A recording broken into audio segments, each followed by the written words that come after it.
dal leen ak jàmm ñu xëy tàqan yéenekaay xëy ndoo tàmbale ko Le Soleil yéenekaay mi dikkaat ci programme xëyu ndaw ñi naka yéenekaay bi ne 66 243 emploi yoo xamante ni ci créé nañ ko ci diirub ñetti at nag yéenekaay bi ne boo ko doon xayma ci wàllum réussite naka toll na ci 102% nag yéenekaay bi ne objectif bi moo tey xememte ba ñu amoon rek moo di 65 000 emploi yaay yéenekaay bi ne na romb nañ ko bu yàgg-yàgg 140 107 yoo xamante ni ay demandeurs yoo xamante ni am nañu jot a cëru nag ci accompagnement ci DER nag recommandation yi nga xamante ni ak contrainte insuffisance d'un programme yéenekaay bi ne Amadou Ba xëy na koo fasal ni ki démb foofee ca Parcelles Assainies Direct News di ko feelu te naan nag yéen génération bi nag yéen la ñuy liggéeyal te yéen tax yéen a war a relever défi bi nga xamante ni si ñoo nekk ci 21e siècle bi de yéenekaay bi ne nag fintoon yi nag daanaka la ñu dajale ci xëyum ndaw ñi nag bëri na lool nag yoor yooyu yéenekaay ne nag fintoon yi bëri mooy de acte 3 de la résistance nag Sonko nee na du wuy ji benn yoon justice nag ak état boo xamante ni si dafa injuste ni ki démb la janook taskatu xibaar yi procès bi nga xamante ni moo dox ci diggante mag Mame Mbaye Niang tey ji nag réew mi yéenekaay ne nag Sonko moom nee na pare na nag dogg na taxaw na teme amul leen loo xamante ni si dina ko wuyooti nag ci justice Sénégal ndax jàpp na ne justice boo xamante ni état la àndal état lay liggéeyal te déewul njaaxaanaay du moom moo ko nag di wuyoo ji nag boobu la justice nag ci jamono joojee nag tribune yéenekaay dalal Oumar Ba moom mi nga xamante ni si mooy président des maires du Sénégal la mu ca xamle rek moom daal dinaa confirmer deal ak di dialogue bi nga xamante ni si moo am ci diggante Macky ak ña nga xamante ni si ñoo ci nar a dem yéenekaay bi nag amul leen loo xamante ni si lalu na ci wàllum démocratie lépp nag dil la moom daal dina koy confirmer nag l'info yéenekaay ka mu confirmer nag di Déthié Fall nag ay grand axe yoo xamante ni si fësal na ko ci programme am ak l'info yéenekaay moom mi nekk candidat la nag ci atum 2024 bii ci ngir rek laaj bopp réew mi Déthié Fall am na ci di bëri loo xamante ni xaati mën na ko nag ci wàllum programme ngir rek yorinu réew mi ci jamono jooju l'observateur dikkaat nag ci Burkina ak témoignage di ceede yi nga xamante ni ay sénégalais victimes d'attaque terroriste ñoo ngi koy wax nee nag ñoom dañ doon dox ci ay néew gannaaw nag bi leen terroriste attaqué nag ñoom nag leena la ñu gis nag mosuñ koo gis nag attaque terroriste boo xamante ni si yéeme na ba jéggi dayo nee nag ñoom dañ doo dal dee sauvé nag waaye nag la leen terroriste xam le ne moo di nag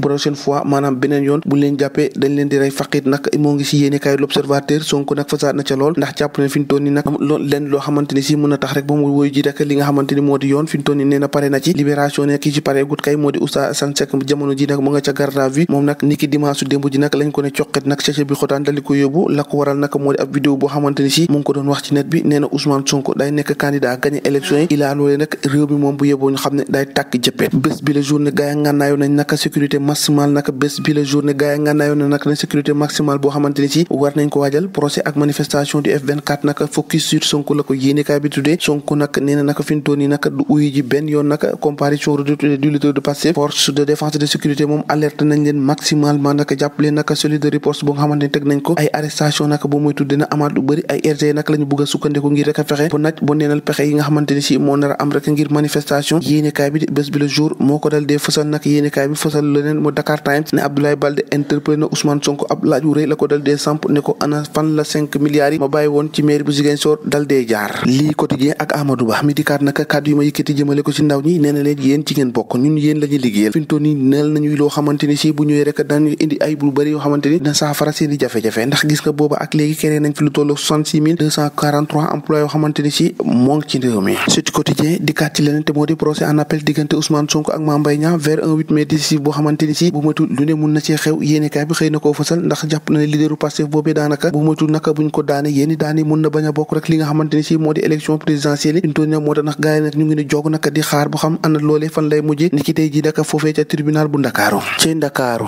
ak jafe-jafe ñoo ko déggandoo jàngeen jëf ba ëllëg